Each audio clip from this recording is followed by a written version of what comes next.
This is Youth Marketing Academy for October 4th, Thursday.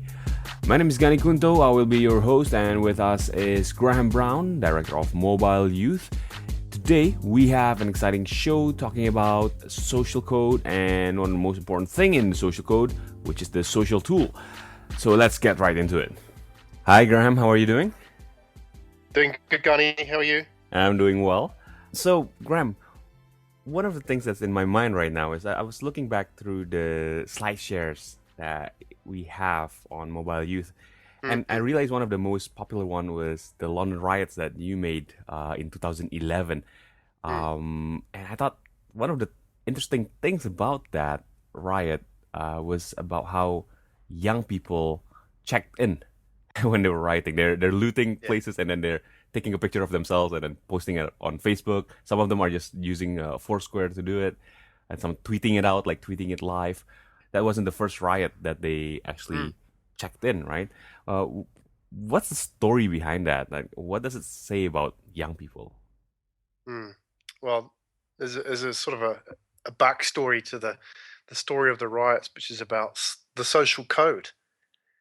And what that's about is how young people really use events or products or any kind of everyday object and turn it into a social tool of some sort. So young people checking into riots in London was just an opportunity to create a social space. And yes, you're right. You mentioned that it's happened before, and I think the first time we saw this, we discussed it after the San Francisco riots in 2011. 2010, which was following the San Francisco winning the World Series, and young people went out and rioted, and they checked in on Foursquare. So riot on Polk Street, and young people would check in. So it was kind of interesting because that was the first time we've seen them do anything like that, and it was suggesting that there was a kind of behavior which mobile was making possible. But it's not just mobile; it's everyday objects, as we said, can become social tools. Sometimes the most mundane objects and things you wouldn't expect. There's plenty of examples of how young people have taken things around them and turned them into social tools. And social tools basically being, an opportunity to communicate, create a social space, create a statement to connect with other young people who may or may not be there at the time. Mm-hmm. Yeah, man. So can you explain that a little bit more about what is a social tool? Well, think way back thousands of years ago, the first examples of social tools were like, you can still see them today. If you ever go out walking on the mountains or the hills, you see these cairns, which are basically like stones piled up. And I remember seeing these the first time going out walking in the north of Britain, in Scotland, in the Highlands. And you see this big pile of round stones. And, I remember asking, what's that? And being told that it's a cairn. And basically what it is, walkers would pass this rock in the middle of nowhere. You're in a completely deserted place, and you would add a rock to the collection, and, eventually this big pyramid of rocks would form. And after hundreds and hundreds of years, you get a very large pyramid. And, the interesting thing is, why were people doing that? You're in the middle of a remote place, but they were creating this sort of social tool to help connect with other people who have been there or will be there in the future. So, you feel isolated, alone in this space, and, you're connecting with people in a sort of a very real world sense. But I suppose, through the rocks, it was the most analogous to a digital connection today, from back then. So, if you sort of fast forward that to the riots, you look at a similar kind of behavior going on, this sort of virtual cairn, if you like. Or, you can take, most obvious examples are things like graffiti. Yeah, that's about the why.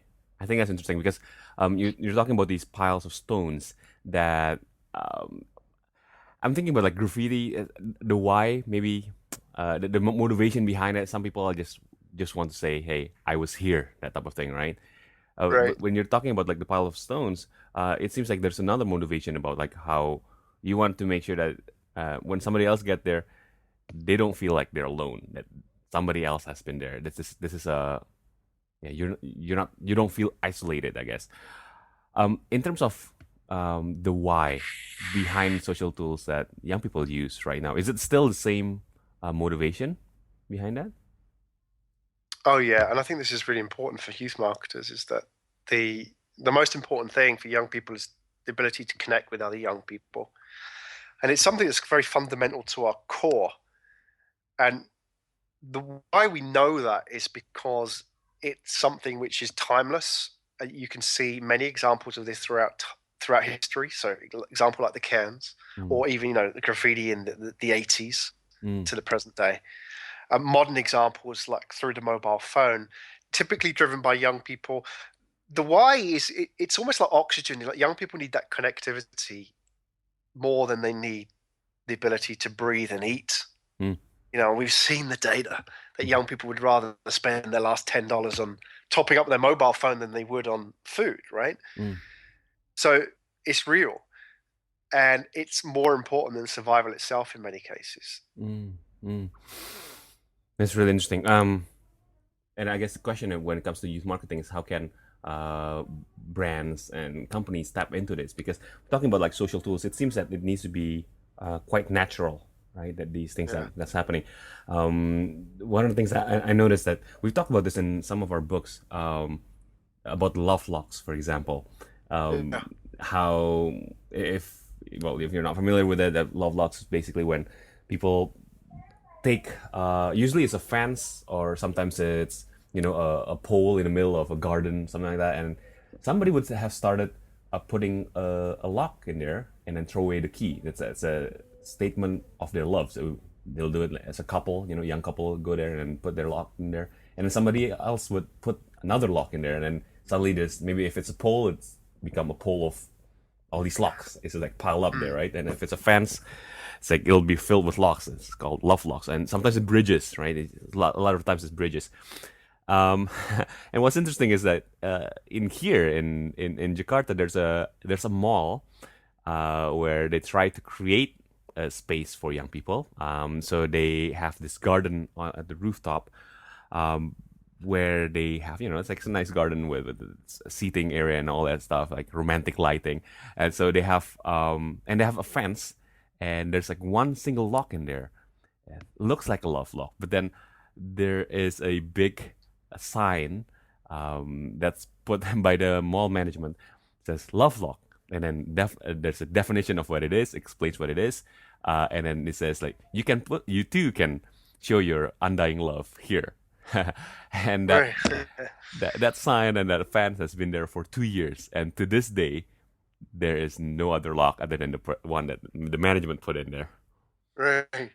So that's interesting, isn't it? Do you think that it looks fake? Oh yeah, for sure. I mean, like, Right. yeah, you can tell. I guess I've seen young people go there and then they read it. Okay, that's interesting, but they never actually do it. And I think it depends on who tells them to do it too, right? If they heard like a girl heard it from her girlfriend, like you know what my boyfriend did, it's so romantic. They'd want to do it too, right? That girl would bug her boyfriend Right. to Right. do Right. it. But if it's like the mall management, it's like your parents saying, you know what's romantic, you should put a lock in there. Then you definitely want to do the opposite with that. Yeah, because you're doing it for them, not for your lover, Yeah, so to exactly. speak. Well, Exactly. what's interesting is that those love padlocks may only be, have only been around since the early 2000s, according to Wikipedia, the source of sources. And the interesting thing about that is there are very original stories about where it comes from, which are very authentic. Like the original citation being is that it was uh, at the Bridge of Love in Serbia, where a woman had originally she had committed her love to a man who ran away to another place after the First World War and fell in love with somebody else, and she died of a broken heart.